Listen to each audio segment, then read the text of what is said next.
listening to the Paranormal Patio Podcast with Jason and John. Pull up a chair.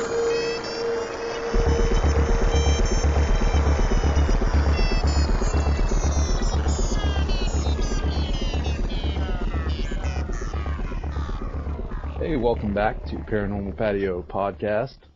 I would say I'm flying solo tonight, but I actually have a special guest.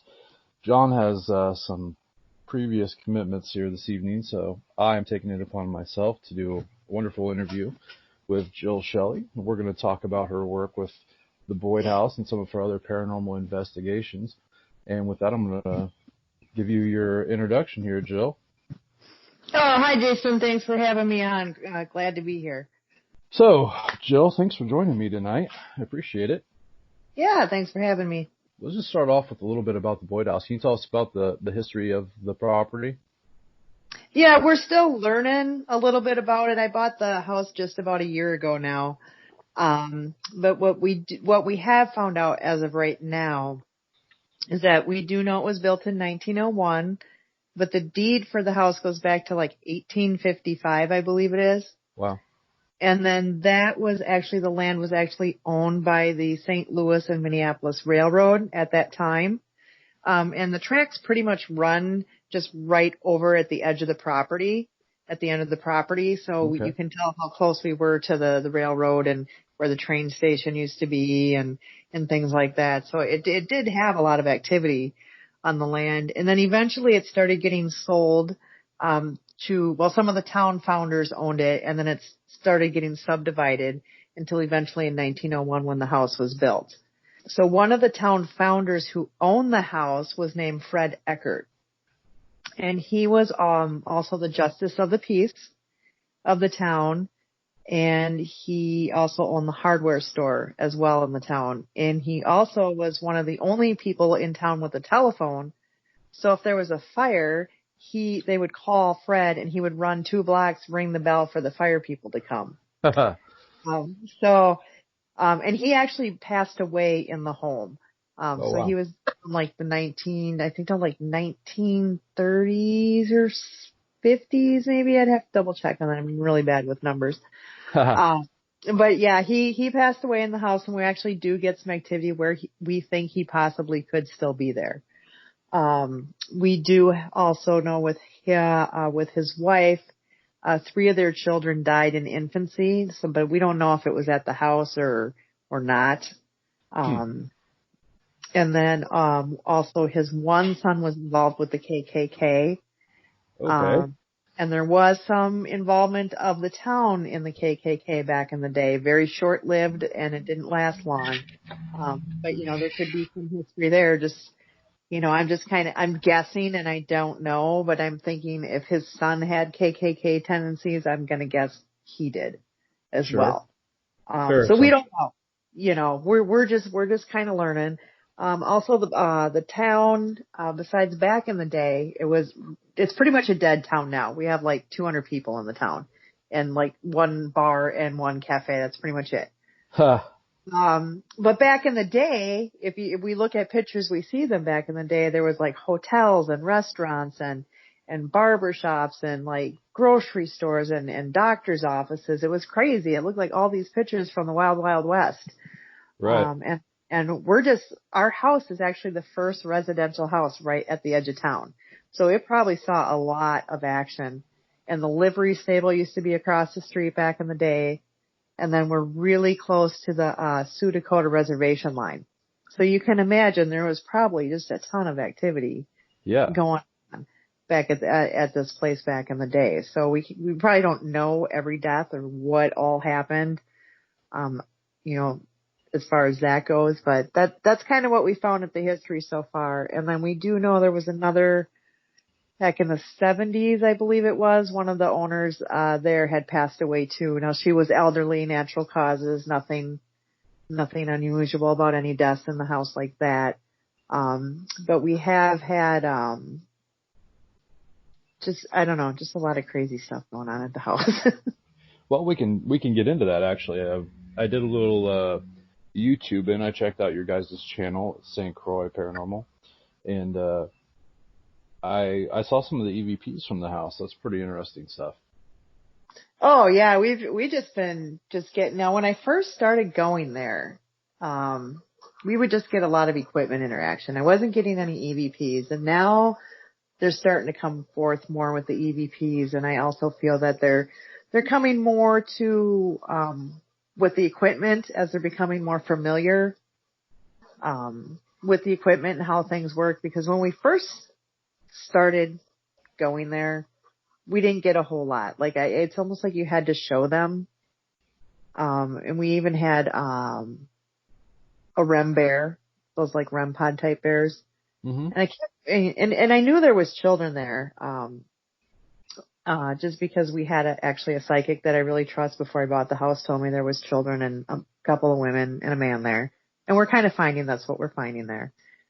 But yeah, they wouldn't touch anything, but you would always get like this presence. Like you always could feel that something was there. And I just kind of one day I was just like, look, you guys, you know, I can bring you more presents. People will come and leave you presents. They will give you stuff, but you got to just show me that you're here. You just got to touch this little bear here. He's not going to hurt you. That kind of thing. That night, that bear did not stop for like 6 hours on and off. Oh, like man. So that was kind of cool. But some of the, back to the EVP thing, some of the EVPs that we've been getting are really good. They're kind of, responsive to what's going on with you. Like some of the ones I had one, it was like early morning. I was just tearing everything down and I was just putting the tripod and, you know, I'll just talk to him, you know, while I'm doing stuff. But in this particular instance, I was just real quiet. It's early in the morning. Just, you know, put my tripods away. And all of a sudden you get like this man's voice. How are you this morning? So, you know, he's just watching what I was doing. There was another one we have, we've been finding her voice a lot too. She's kind of a crabby, I think she's a lady. It's a real raspy voice. It almost sounds like they smoked a lot of cigarettes. So it's that type of voice, but we've been getting a lot of that voice, and they're always crabby. It's always crabby about something. But there was one particular time where I know I was the only one in the house, and I was just yammering on about my week. You know, how was your week? What's been going on with you guys? And we get some, you know, of course I was talking, so it was kind of like she was talking and I was talking, so it was kind of intermixed a little bit. But when you kind of get this kind of thing like, blah, blah, blah, I'm trying to sleep, you know. Mm-hmm. So it's like I was talking too much and she was mad and she wanted to go to sleep. So, and I've had one too where we have I've been told that there's a child that hides in a closet. And I've gotten 2 EVPs in that closet. I'm like, is this where you come play? And I've got an EVP where it says hide. And then I've had an EVP where I've opened the door and I got an EVP of the kid saying, don't hurt me. Oh no. So I don't know why he's hiding in the closet, and things like that. And I just recently got one too. I was up in the attic and I forgot something. I'm like, oh geez, I can't believe you forgot, you know, just talking out loud to myself. Gosh, I can't believe you forgot that. Oh my gosh, you know. Right. Now you got to go down and get it. And then all of a sudden you hear a man's voice say, go get it. And it's like, okay, yeah, I'm the only one up in that room because my husband's like 3 floors down doing something else right now. So aside from the EVP activity, what other kinds of activity have you guys had there? Like I said, we get a lot of interaction with the REM pod. We get a lot of other groups who have come in. I've gotten a lot with the SLS cameras and, you know, of course they get equipment interaction, EVPs. A lot of people will hear footsteps. I've heard footsteps as well. Doors opening and closing. I've actually had a door. I was walking by it. This was actually the very first night after I bought the house and stayed there. I was walking by the basement door, which was shut.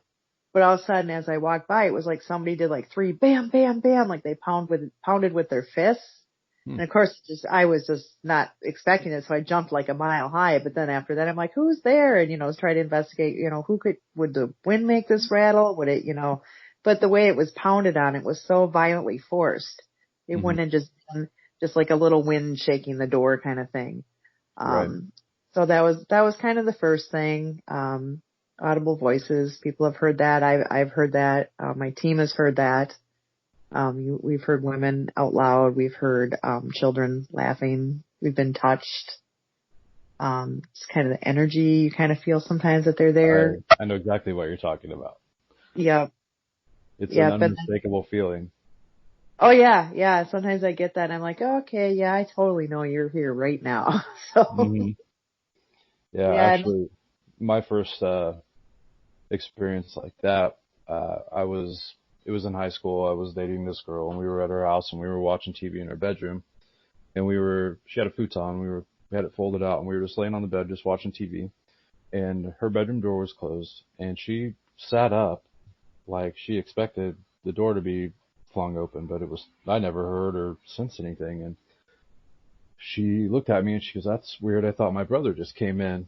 And I looked over, and of course, there's nobody there. And then a few seconds later, I felt this presence like at my feet. Mm-hmm. It was just, you know exactly what I'm talking about. You just feel like something is there. So then I didn't say anything, and she said, "There's somebody at the foot of the bed." And then instantly, I just felt like someone had shaken a sheet out over the top of me, and it was made of static. And it just dragged across my body from right to left. And I just kind of looked at her. I didn't say anything. And she said, "Did you just feel that?" And I said, "What did you feel?" I didn't want to say what I had felt. I wanted to see if she felt the same thing. Yeah. And she described exactly what I had described.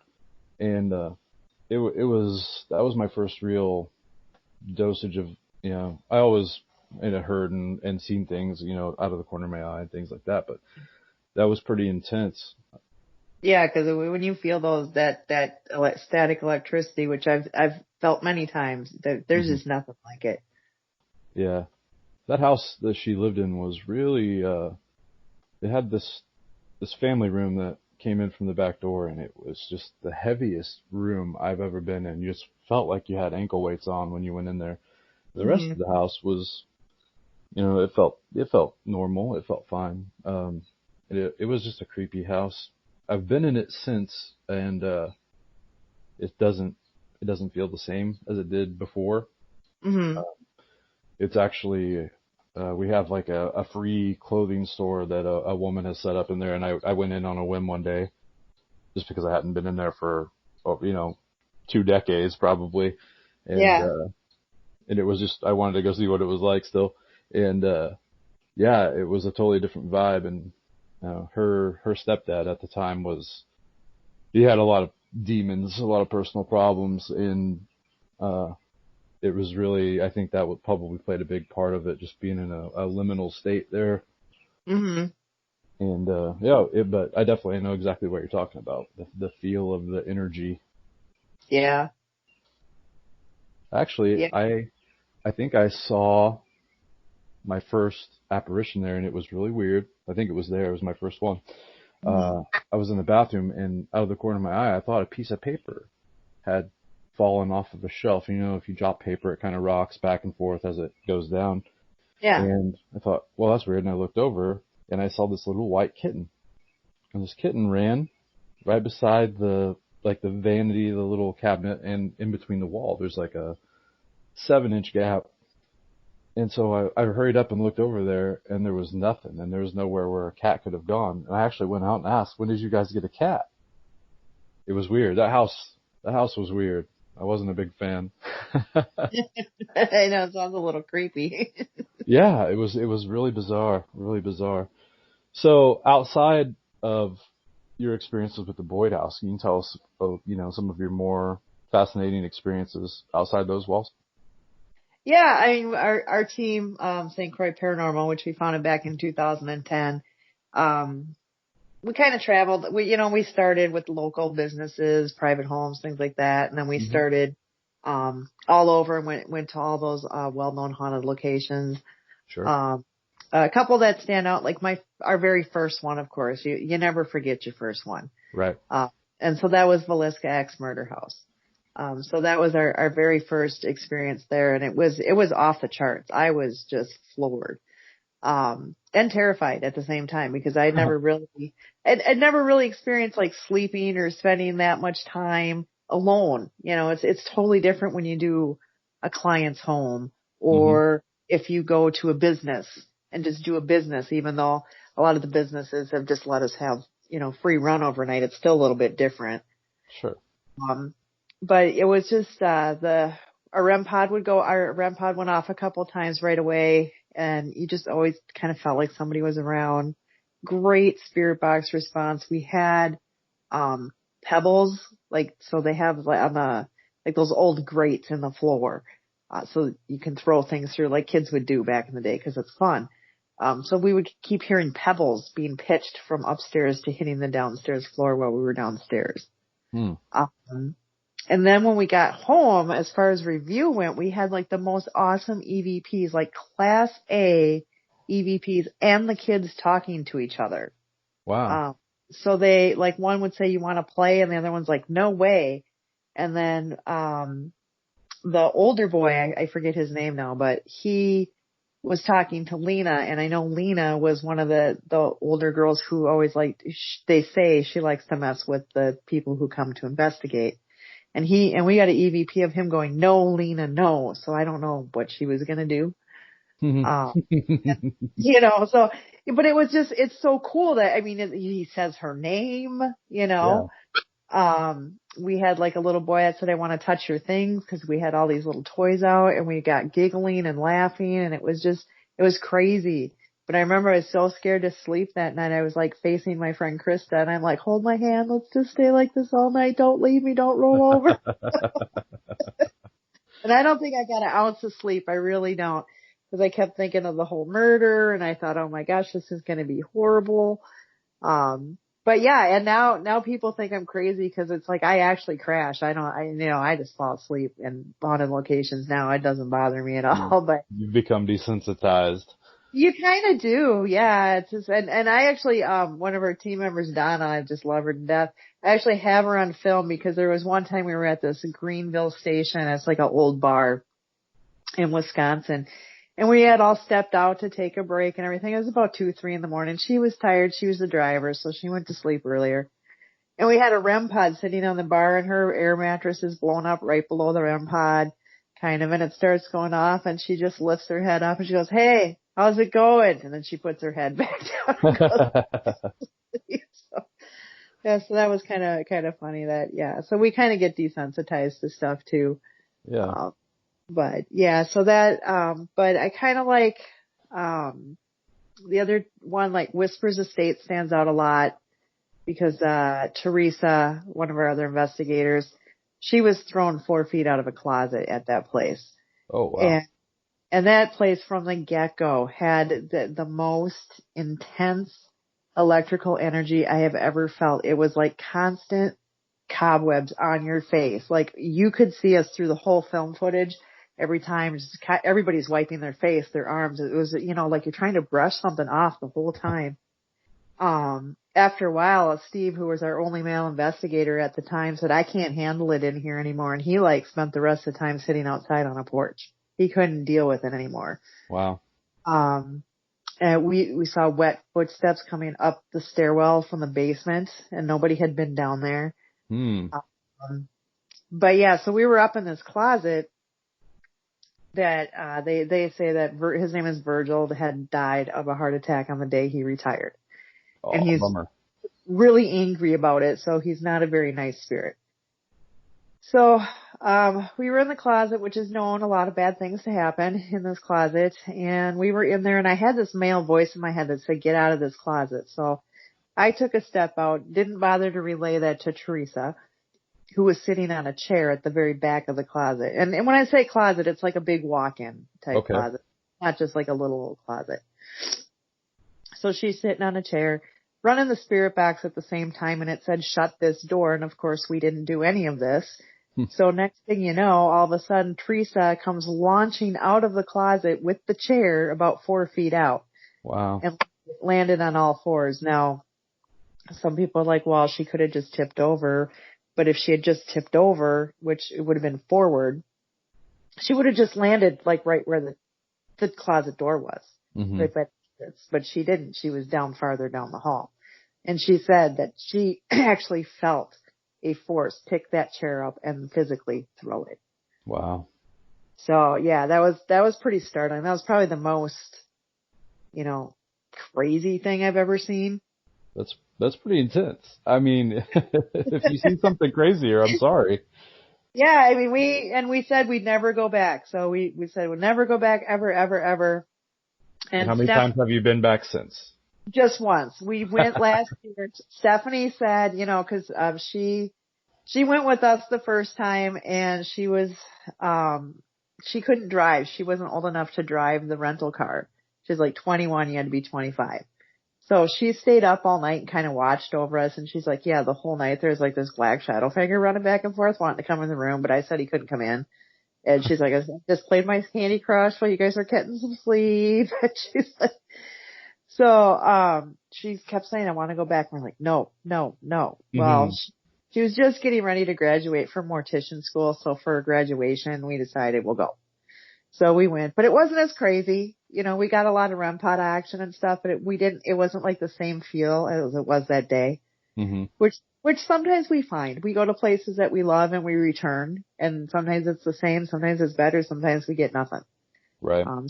Just kind of the luck of the draw, but I think it's just the energy of the day, you know, and what the spirits, if they have energy that day, if they even feel like interacting, you know.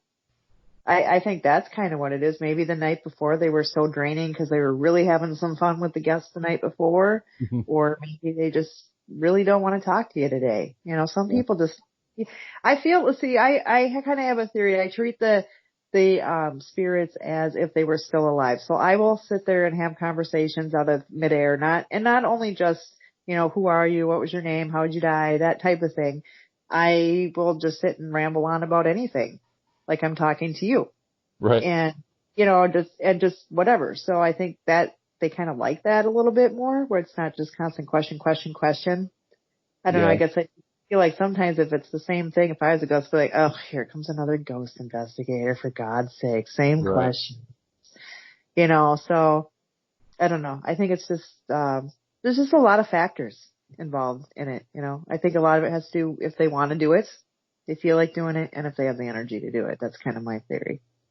Right. And I do think it would be kind of like just being a permanent exhibit in a museum, but having consciousness. And every day there's someone new coming and saying the same things and asking the same questions and doing the same things. And so I understand exactly where you're coming from. Beyond the world of ghosts, does your paranormal group do any other investigations?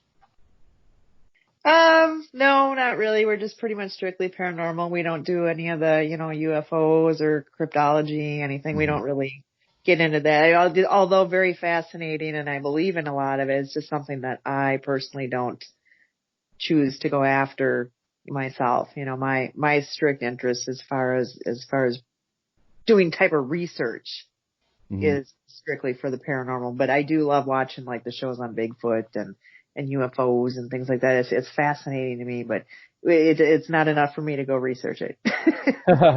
Do you get calls from people, you know, looking for that type of, you know, help? You know, as far as the paranormal help, not too, it goes in streaks, you know. You know, it just kind of depends. Most of the time we don't claim to get rid of spirits. I know some people do and some groups do that kind of thing.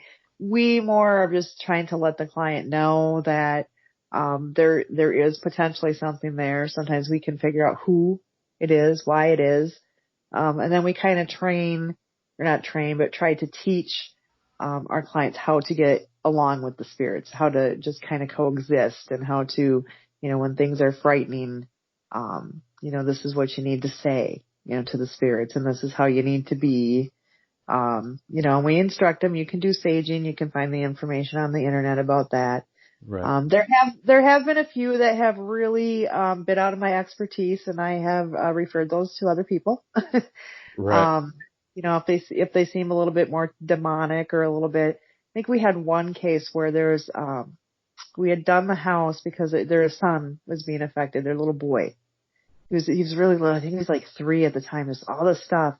Well, it just kind of came up some negative energy, so we kind of gave him some tips and some things to do. And then we didn't hear from her a long time. And then out of the blue, I think like 7 years later they called. They're like, hey, we moved and it never really stopped and now it's really out of control where we moved.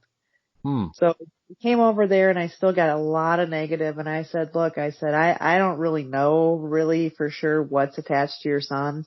But there's something and you need to get some other kind of help. So I did hook them up with somebody who could help them with, that does like spiritualism and supposedly sending spirits on their way. And, they've been great ever since. So, I'm more than willing to bow down and say when it's out of my realm, so. Right.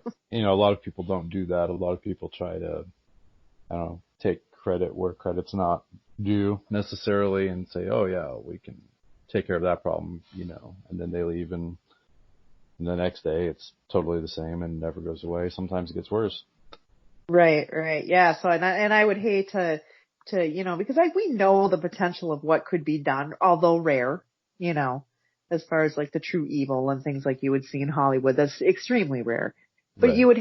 You would hate to send somebody on the wrong path and then have something really bad happen to them or a family member or something. I would feel so bad about that. Right. Yeah. So speaking of Hollywood, I know that you have appeared on TV. You want to tell us a little bit about that? Yeah, we were actually, I think that was like the first year we started was, my ghost story back in the day. I love that show. I wish they'd bring that back. But yeah, so we got on that for, that was actually one of our first business investigations we did in downtown Stillwater. We're kind of based out of Stillwater, Minnesota. So we had been asking people around town, hey, what's a real haunted location? Because pretty much half of downtown Stillwater is haunted because it's a 1800 lumberjack kind of town, a lot of tragedy, a lot of stuff happened there. So pretty much we have found almost every business shop down there is haunted because they're all the old brick and cobblestone and that kind of stuff. But we had gone to the bar. It's something else now, but it was Pub Monique at the time. And, we had heard some voices in the basement. Even the people who work there, just everything turns on by itself. Just there's a woman seen upstairs. Actually one of the gals I work with had been to the bar and she said she saw the woman standing upstairs. And then upstairs is not open all the time. It's kind of like a special event area, kind of a thing like that. Mm-hmm. So it's open, but their restrooms are up there. So we had it after hours after they were closed and we've been getting a lot of activity, different things going on. And Chris and I had gone upstairs and we decided, hey, let's run a spirit box. And we were just kind of talking about it. We were thinking about getting it out and all of a sudden, and mind you, it's like 95 degrees out and really, really humid. All of a sudden, it got super cold in the room, like so cold. Like I even remember rubbing my arms and I had the goosebumps. Like, gosh, it's really cold up here. That's weird. Like, duh, not correlating anything. And, all of a sudden we both looked over to the window and we saw this black shadow, look like a human except just solid shadow. And it like walked across the window. Now mind you, we're up on second story. So there's nothing that's going to cast a shadow that high up. And it was like solid. Like it totally blocked out the window as it walked. And then it just disappeared and we both looked at each other. I'm like, did you just see that? She's like, yeah, I just saw that. And we actually caught it on film, which was even cooler. Cool. When we went back and reviewed the footage. So that was probably my first, I guess it wasn't a true apparition, but it was pretty close that I've actually seen with my own eyes. So that one was pretty cool. But, it was kind of fun. You get flown down to LA. They pick you up. You get kind of shuffled around and pampered and, the whole makeup powder on your face and so that was all kind of fun. So it was a really cool experience though. So did they come to you and say, hey, we would like for you to investigate this, or had you done the investigation and submitted it, or how did that all work? No, I submitted it because when they did my ghost story, they were asking for submissions and I just shot them an email. You just kind of shoot them an email and kind of tell them what you had going on. And then they asked for, they wanted to see the footage of everything. And then you had to do a little, test video of the people who were going to be on TV, just like a little clip. Hi, my name's Jill and this is what I do. And just so they see what you look like. And so you submitted all this. And then they go through it, and if the producers like you, they pick you and they fly you out. So that was a lot of fun. That's pretty cool. Yeah. I guess I didn't either see this in my brief researching, or I wasn't aware of. I didn't know that you were in Stillwater, and it's kind of interesting to me. Okay, so I'm a huge fan of the Mothman story from Point Pleasant in 1966. Oh yeah, yeah. So there are so many similarities between Stillwater and Point Pleasant, and it's really cool that happens to be where you are. So Stillwater is right on the river, correct? Yep. You have a bridge that was deemed unstable and no longer in use. Yep, that's the old lift bridge. They finally built a different bridge farther down, so now it's just used for pedestrian use right now. So in Point Pleasant, they had the Silver Bridge collapse. They have now a giant stainless steel sculpture of the Mothman, and you happen to have a giant butterfly statue. So the synchronicities here are pretty awesome. That's really cool. Could be a correlation. You never know. It looks like a nice little town. Oh yeah, it's a cool little town. I just love the history. There's another little place down there. Actually, I haven't been down in downtown Stillwater in a long time, but there was a place that was called the Pole Barn, which was like a dance studio. And she let us in there to investigate because she was having just, like weird things she was seeing on her camcorders at night, the security system. And just weird, her clients were having weird experiences. So she just decided to have us in one night. And the craziest thing happened there. We had, and it's a real small space, but we had put like a REM pod in every little single room. So it's like 4 little rooms. So we had a REM pod, we had a K2 meter, we had like one of those little REM bears. We were getting stuff all night, but then finally, I think it was at like 1 o'clock or 2 o'clock in the morning. And, I just kind of said, look, if you could just do like one big grand thing for us, just like one thing. I said, we will just wrap this up right now and go home and we will be done. And all of a sudden, every single equipment in every single room went off at the same exact time. Wow. And say, all right, I'll take my notice and I'll see you next time. I know, I was just telling, I look at my friend Donna and I go, Donna, I said, I know I said we leave, but now I really don't want to. But we heeded what we said, so we did pack it up and go home. But she did let us come back another time, so that was kind of fun. How was the next time? We got a lot of REM pod interaction. We got a little bear. The bear went crazy, and so we kind of determined it was a little boy. So then she bought him his own little bear. It wasn't a REM bear, but she bought him a little stuffed bear, and she finds it moves still to this day every once in a while. Wow. So yeah, she kind of did that. And then what was really interesting about this story too, I forgot about this. So on the spirit box, like I said, what was this building before? And you'd get a gentleman that said the hardware store. And then I'd ask things like, what did you sell? And you'd hear like butter. And it was like the same guy's voice all the time, answering these questions. And we knew it used to be a hardware store back in the day. Okay. Well, I think a couple years later, somebody sent me a message and they said, I just want you to know that I saw this on YouTube.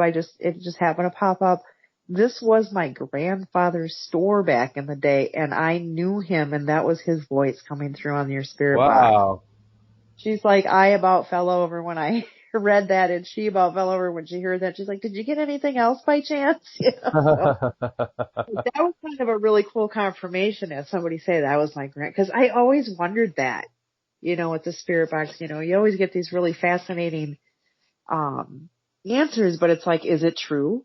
Is it really that person? But when you have somebody say, yes, that was my grandfather, that was really kind of cool for me. Yeah. How often does that happen? I've never had anybody come tell me that. I've had a lot of really great spirit box responses. That's like my favorite tool to investigate with. Mm-hmm. But to actually have somebody tell me that was so-and-so's voice, that was just really hit home with me. Wow. That's actually really cool. So you also had your own like local TV show, correct?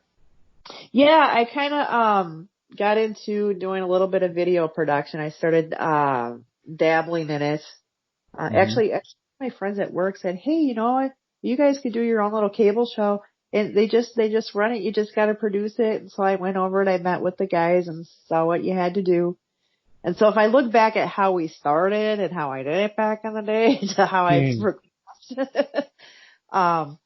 but yeah, I just started doing a little bit of video production and it's just kind of taken off and I've gotten better programs, gotten a lot better. So, we just kind of started doing our own little TV show. At first we just called it the St. Croix Paranormal Show. And, our first episodes would be like we were in the studio talking about the investigation and then we would show clips. And then I kind of took it kind of along the lines of how the regular TV shows do where they're actually showing you ghost hunting, but it's a little bit different than that. It's really hard to explain. It's almost like I just tried to tell the story from the time we walked into the door to the time we went to bed and show you all the evidence and things. And I'm not more of all the dramatic, did you hear that? Did you hear that? It's pretty much, here's the evidence. I mean, we put a little bit, in there like, hey, we're walking down the hall. Oh, hey, there's a CVP, so, just things like that. So it's a little bit different. But I don't know. I just do it more as a hobby. It's kind of fun. I kind of like doing that. I did make our first little full length, from the Fergus Falls Asylum in Minnesota, which is, the reason I decided to do that one is because they've only let a few groups in there and they have been talking about tearing it down. They're trying to preserve it, but it's going to cost millions and millions of dollars to save the building. Yeah. So it was just such an incredible experience to even be there. And I loved every minute. So I just kind of wanted to share that with people. So it ended up being like almost 2 hours. I'm just editing, and that was like my first full length, and it was so much fun. And that's with my older program, but now I have the newer one. So I'm working on, getting a documentary done for the Boyd House. We're just going to start doing some works on that. I actually got an idea for a good horror movie that I'm going to be making over at the Boyd House. So, nice. Just kind of like, the production just kind of takes me in all different ways and it just keeps me busy. And for me, it's just something fun to do. You must be a pretty good multitasker to be able to, I mean, not only are you doing an investigation, but then at the same time, the documentation that you're doing, you also have to kind of have the producer's mindset for, how are we going to make this look from, just from a camera's, point of view, not to mention all the other equipment. So, hats off to you. Yeah, thanks. It does get to be that way. Sometimes it's like we get all set and I'm like, well, that's, it'd be really good. Even like we do walkthroughs, like you're doing, when you go to places, they'll give you a little tour. So while we're kind of doing the tours, I'm kind of, besides the fact I'm filming the tour, I'm kind of looking around going, ooh, that'd be a good spot right there. Ooh, that looks like a good camera angle right there. Mm-hmm. That kind of thing. And then of course, here's my poor town like, all right, everybody, now we got to take little interviews.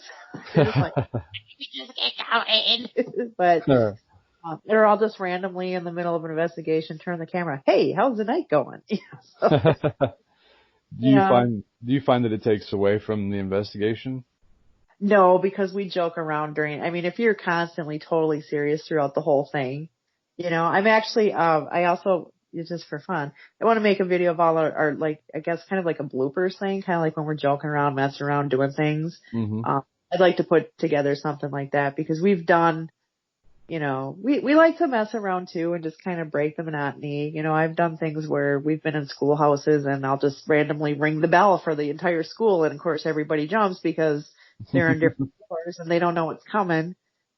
We've had other That's people. terrible. I know we've had people like hide, like Alex has got me like we were in like a speakeasy and like they'd have these glass, like you go in a different room and there'd be a glass. So he'd be facing the hall and I'd walk down. All of a sudden there's Alex in the glass, showing up in jail cells at me, I've shut doors on people. I just, we just, we just like to mess around, because you can't be, you got to give the spirits a break. You got to take a break. And, frankly, who doesn't like a little humor, Sure. So.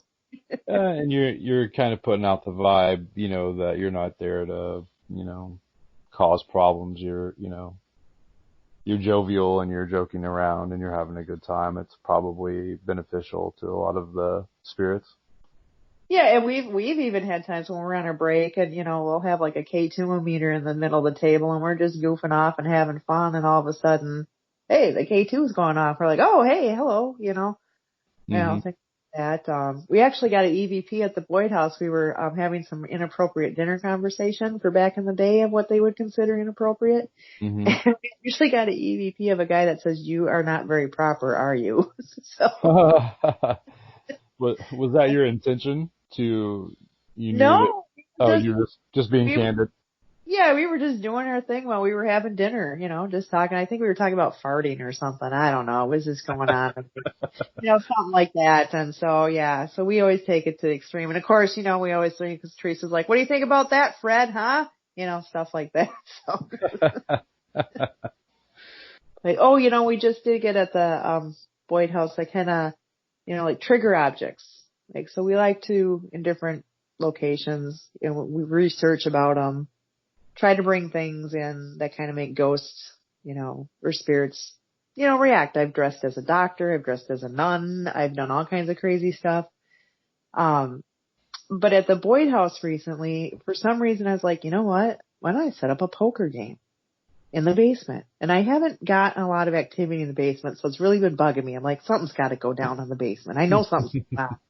Because there's that one room in the back that I don't like, and Teresa don't like it either. We just don't like that room, but it's not the room I set up in, but it's like, I just know something's there, but it just hasn't been doing anything. So I set this poker game up, put a REM pod in the middle of the table, put these old coins down from the 1900s on there, shuffle the cards, hey. And then I put one card to the very edge of the table, and it was just barely the tip of the corners hanging off the edge. And the whole night I'm like, hey, if you can just throw this card off, that'd be like super sweet. I'd really appreciate that. So I probably did that 3-4 times during the night. But from 3 p.m. to about 8 p.m., the REM pod on the table went mental. Wow. It was going crazy. So I thought, okay, here's me being skeptic. All right, let's try changing the mode. So we changed it so then it made like more of a music mode when it got touched. Kept doing that. And I thought, well, all right, let's put a new battery in it just to make sure, even though it is brand new battery in it anyway. Still did it. And I said, let's try a different REM pod. And it still did it. So it's like, okay, it's not like it kept doing it straight through, but, on and off through like this 4.5 hours. So then finally, I was getting ready to go to bed.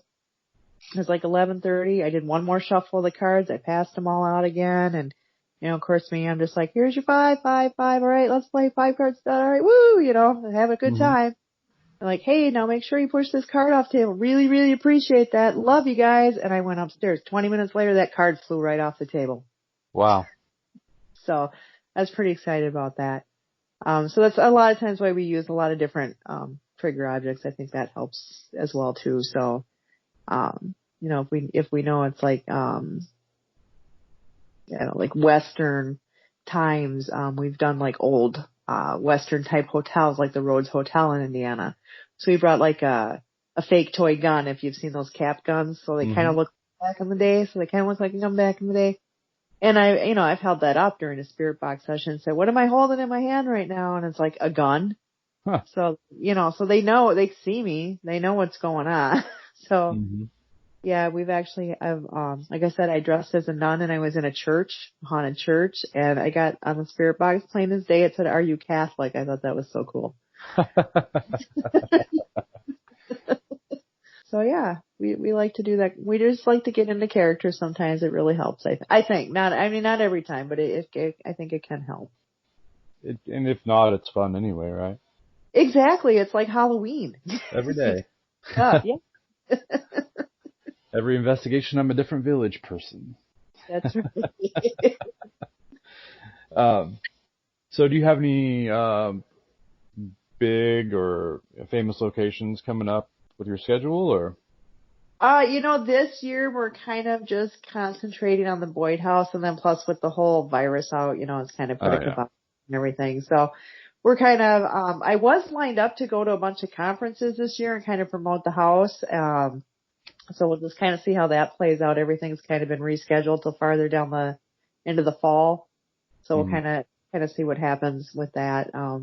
So pretty much, yeah, we're just, been doing a lot of renovations over at the house. Actually going down this weekend to put some tile and some wallpapering done. So hopefully we'll get some activity while we're down there too. That's what we try to do. Are you like redoing the house like to live there or just to make it more palatable? Well, when we got it, there was really nothing in it. I had them leave the piano because I thought that was really cool ambiance. Mm-hmm. And then they play the piano too I haven't heard it, but other people have gotten it on voice recorder where they like hit the piano keys. And then there was one time where, I know nobody had been in since we had been last and the book was like totally closed. And I'm like, you didn't shut this last time, right? And he's like, nope. So yeah, I don't know. I don't know what they do when we're not there. I tell them to just, do whatever. But so we ended up trying to redo it. I want to bring it back to, which it wasn't really modern anyway, but I'm trying to keep it in that 1900s era. Sure. So pretty much all the furniture we have is all the old antique type furniture. We have the old Victorian couches, the types of chairs, that kind of stuff. So we're kind of just trying to bring things back to old school a little bit. We just recently, we made a library. They seem to like that room because it just was an old peach room with some shelves and now we painted it red. We put a bookshelf in it with all the books from the 1800s, a couple of the old wingback chairs. We found an old table and lamp. It was interesting though because we just ripped out the tile. I thought we were going to have these beautiful hardwood floors underneath, or not the tile, the carpet. Because the whole house has all these really gorgeous hardwood floors. That's one thing I love about the house is all the old natural woodwork and things like that.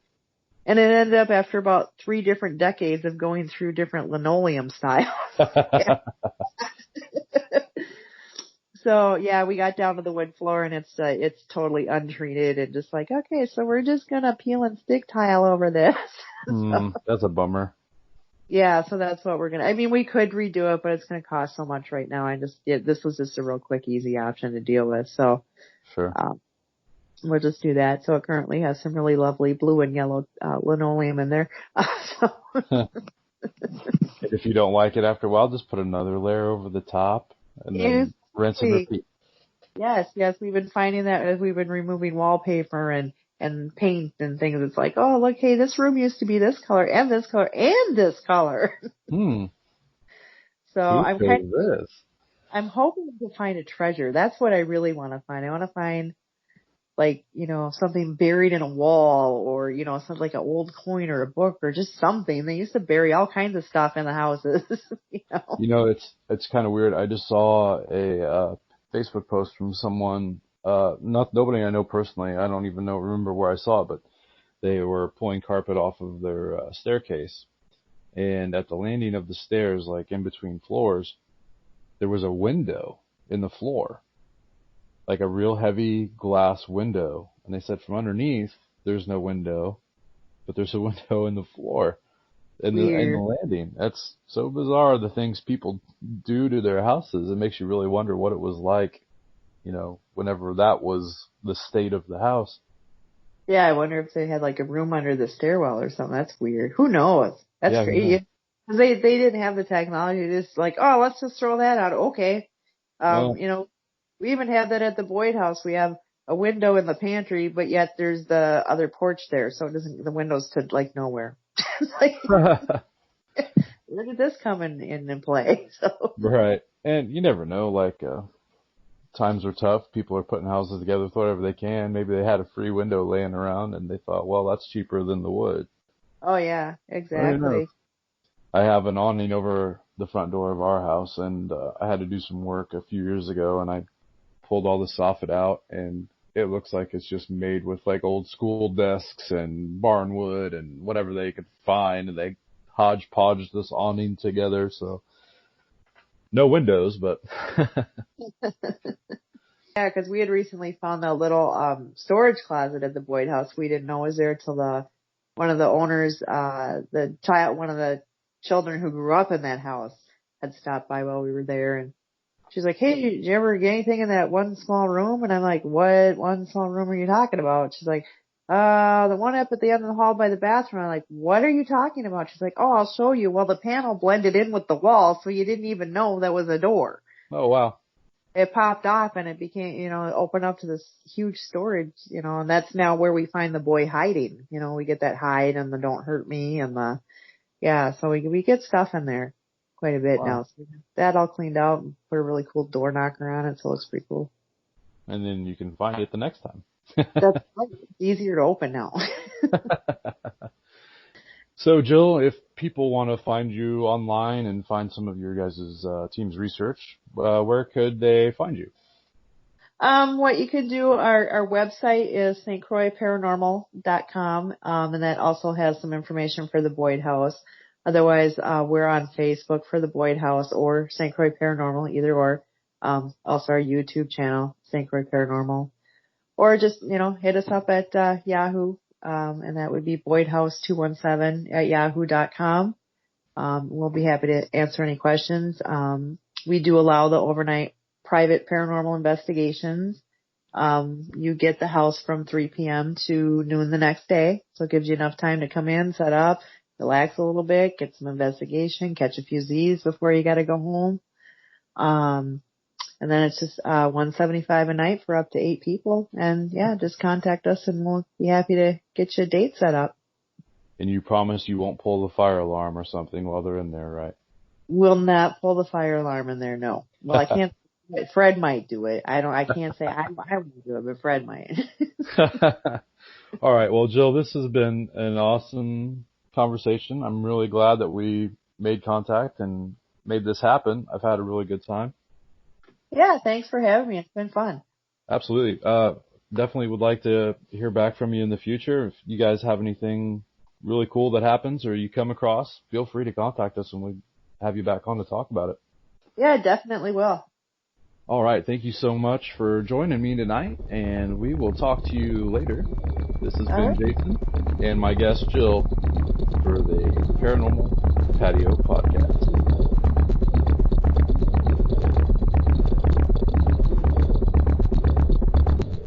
Until next time, keep the fire going.